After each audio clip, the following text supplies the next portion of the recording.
Oh, you know what we should do for the bit at the start? You should do the classic Jackass thing of, my name's Karl Smallwood and welcome to Fiend. Yeah, let's not do that.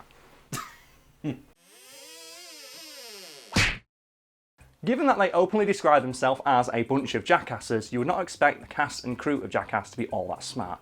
However, you'd be wrong, because the Jackass crew is actually responsible for two of the most technologically impressive pieces of media released in the last decade or so.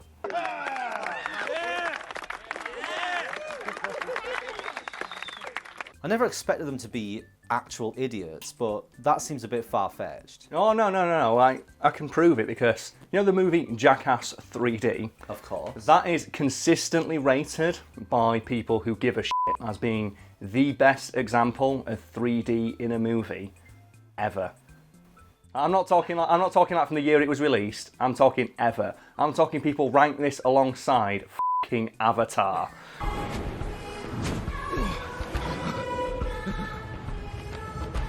That's how impressive the 3D in that movie is. And I think if anyone did go see it in 3D, they will know what we're talking about. And it's difficult for us to get across how impressive the 3D is, because obviously our clips are all going to be in 2D. But suffice to say, in 3D, those clips are fucking astounding. Well, can you blame us for living our dreams? Why is it so good in 3D? The simple reason is because it was filmed with a dedicated 3D camera, whereas almost every other movie that is like 3D isn't, with the exception of things like Avatar, which obviously ranks just as highly as Jackass. For people who aren't aware, there are generally two ways you can make a movie 3D. You can either film it with a dedicated 3D camera, or you could pay a company in China a couple of $1 million to convert it to 3D in post-production. While the former results in movies that look like Avatar, the latter, not so much. Yeah, to be honest, you can kind of always tell. Yeah, when a movie's converted to 3D in post-production, you can see that because it usually looks like shit. And my favourite example has got to be Clash of the Titans, which was so bad, critics said this nearly killed 3D technology in the crib, if not for the fact it was released alongside How to Train Your Dragon, which looked astounding in 3D because they actually gave a shit about how good it looked.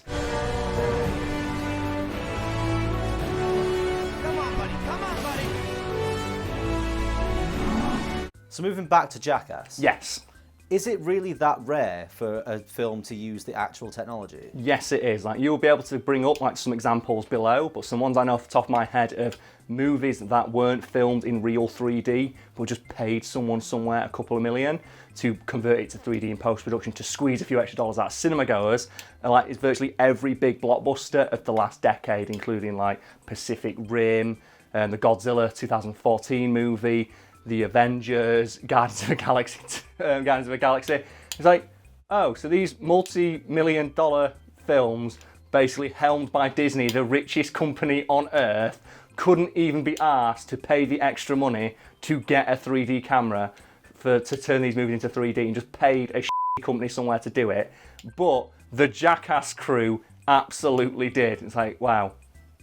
That's kind of like, that says more about the nature of Hollywood than it does about the Jackass crew, doesn't it? That the Jackass crew went out and said, no, we're going to make a 3D movie. We're actually going to film it with the actual 3D camera technology, not just pay a sweatshop somewhere in a foreign country to do it after the fact. If we're going to do it, we're going to do it properly. And then the people who are making Avengers movies are going, nah, f it, do it in post-production, get that extra $8 from the cinema-going public. We don't give a shit. Do you want to know what the best thing as well is, Brad? What? The Jackass crew absolutely 100% knew this, and there's a quote from Johnny Knoxville saying, when they asked him, oh, so you're filming this in 3D? He went, oh, yeah, we're filming it in 3D. We've got the same camera James Cameron used to film Avatar. I'm going to shove it up Steve-O's butt. I'm Steve-O. Oh, f oh, why do I have to be Steve-O? And that is the most Jackass thing I think I've ever heard. We've got this $1 million piece of technology, this amazing, astounding piece of technology that's virtually no one in cinema uses because it's too fucking expensive, and we're going to shove it up our mate's arse. That's glorious, isn't it? As a result of being one of the only films in the last decade or so to actually use this technology to make their movie 3D, Jackass 3D is by default one of the best 3D movies ever made.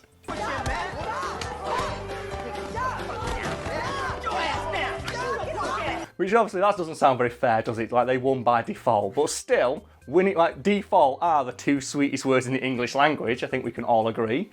Quoting one Homer J. Simpson. So you know what? I think it counts. It just cracks me up that this movie where they like shoot a dildo at someone's face has got better 3D effects than every single movie in the Marvel Cinematic Universe. That's just embarrassing. Disney's like a multi-billion-dollar company, and Jackass are like, nah, we're gonna do it better.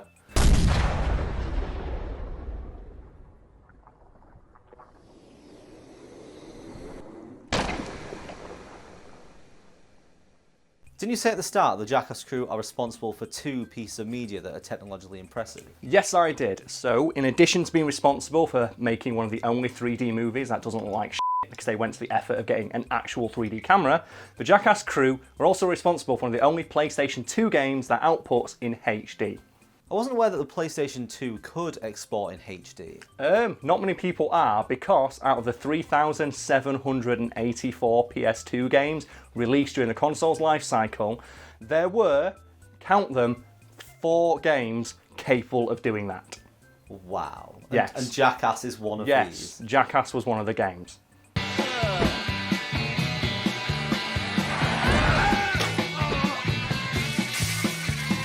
For the curious, in addition to Jackass the Game, the other PlayStation 2 games capable of outputting in HD were Gran Turismo, a motorcycle game using the same engine called Tourist Trophy, and an obscure Japanese RPG called Valkyrie Profile 2. There are those resolution nerds out there right now, like watching this on their 4K monitor, going, that's not impressive, but let's just put this in the context of the era the game was released. This is a fucking Jackass game, so it's like a tie-in to a movie that no one gives a shit about, and they somehow accomplished a feat that was matched by 3 other games in the entire 15-year life cycle of this console, including the champion IP of the PlayStation brand in terms of graphical quality. Like, Gran Turismo has always been the benchmark of how good PlayStation games can look like. When the PS1 came out, the thing they used to sell it was like Gran Turismo 1. When the PS4 came out, one of the things they said like is, oh, Gran Turismo is going to look way, way good on this game. It's always, driving games are always the thing they put forward. Like with the Xbox, it was Forza. And then they're like, no, this Jackass game though, that's also going to be in the same, this thing that only 3 other games managed or even bothered to try and do, we're going to do it as well for this Jackass game. Oh, shit!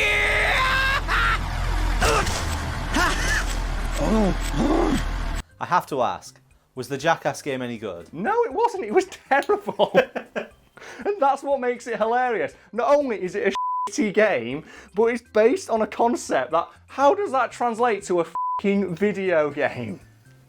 So I think it's like similar to like a Tony Hawk's type thing where you get points for how bad you do a stunt or something like that, which I guess is an interesting concept. But the idea, it's this tie-in game with the Jackass brand. You think that sounds like the most cash grab thing ever, doesn't it? That sounds, slap that together, put our faces on it, it'll sell a couple thousand copies, we don't give a shit. And like, nah. What's the highest possible resolution we can have Steve-O's dick bulge at? It's like, what, 1080i? Oh, yeah, but only like 3 other games have ever managed to do that because it's so expensive or difficult to do. No, f it, do it. Like, well, you could just do what Metal Gear Solid did. Metal Gear Solid 3 looks like. No, f that. I want the same level of quality they put on the Gran Turismo game. So, why even bother at that point? And do you know what? They did it because they could. And I love that. Same thing with the 3D movie.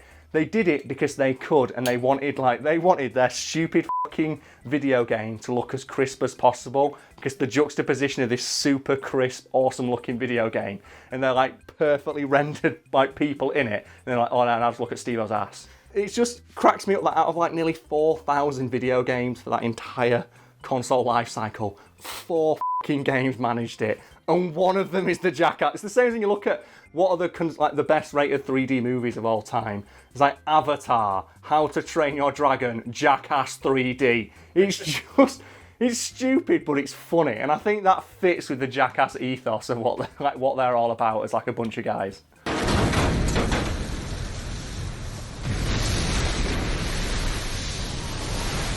Even if you're not a fan of the Jackass guys, you kind of have to admit that it's impressive after hearing all that when they set out to do something, however stupid, they fucking go for it.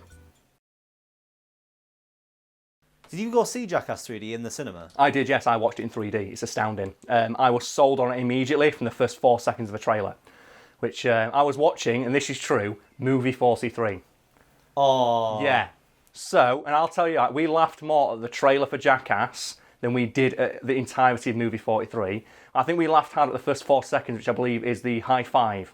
So if you've not seen it, the high five is just a giant... I'll just put the clip in. There we go, yeah. So before I spoil it. High five!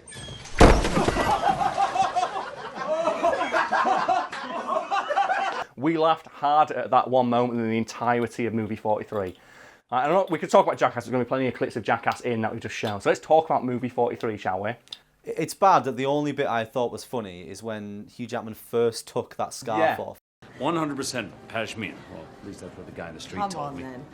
Wow, that is soft. Well, you know, Hey, Mr. H. And aside from that, I don't remember any of the film. Well, the thing that gets me about it is every single skit and joke goes on way too long. Yeah. It feels like they go on for about 5 to 10 minutes longer than they should. Like, they feel like they should be like clips on SNL that are like 30 seconds long. I think the one where I was watching it in the cinema with some friends and we genuinely debated leaving halfway through. The only time I've ever done to watch the movie is halfway through and they have the superhero skit. Do you remember that one? Oh, God. And it's so painfully awkward and unfunny. We genuinely, as a group of friends, looked around and went, should we just leave? If people have not seen movie 43, one, don't watch it, but just put in a clip of, from that scene of the jokes. Put your tongue inside her mouth, and that'll coax her tongue to go into your mouth. Squeeze her boobies.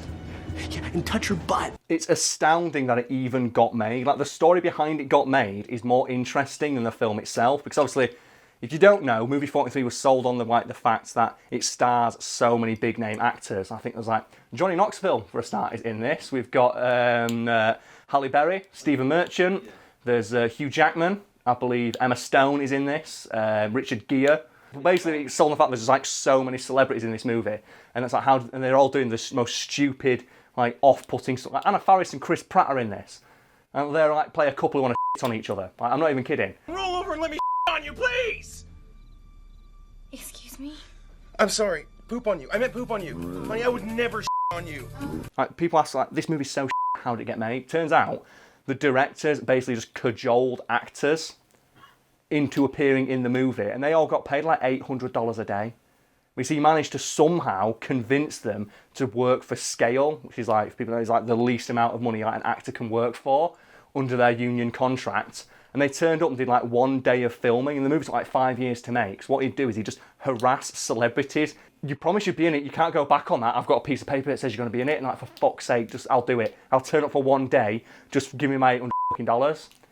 And it's the idea that they basically harassed celebrities into appearing in this, and none of them turned up to the premiere, and they're all please, I don't want to see this. Here's the thing, the plot is so inconsequential to the movie itself that there are 2 different frameworks.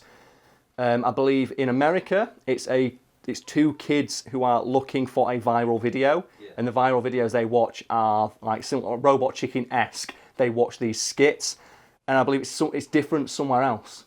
I can't get across how unfunny this film is. It's to the point where you are watching it and you're just why am I here?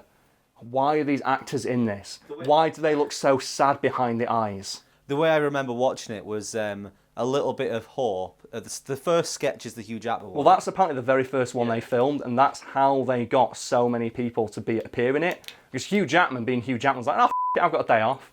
I'll turn up for $5,000 for a day and do this stupid joke. It'd be funny, wouldn't it? And they shot that around to other actors saying, look, Hugh Jackman's in this movie. Don't you want to be in a movie with Hugh Jackman? Well, I do like Hugh. I trust Hugh to make good choices. Wolverine, why not?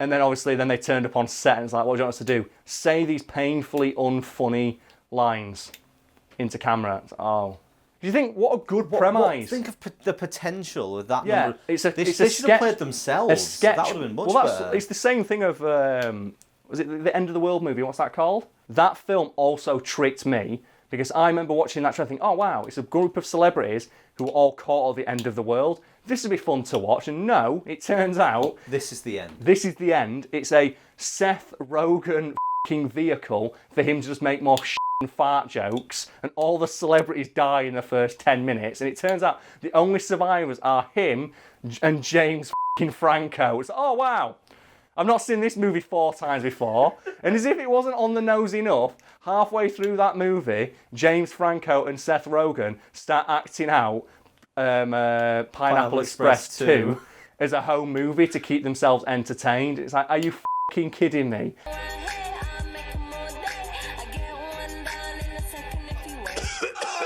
I was so tricked by that trailer. It's like Rihanna was in that trailer. Say, I want to see Rihanna in the apocalypse. I want to see like Rihanna like Shania Twain in the Mad Max movies, just like wearing all leather, like commanding you to fight to the death. Not Seth Rogen making fart jokes. God damn it.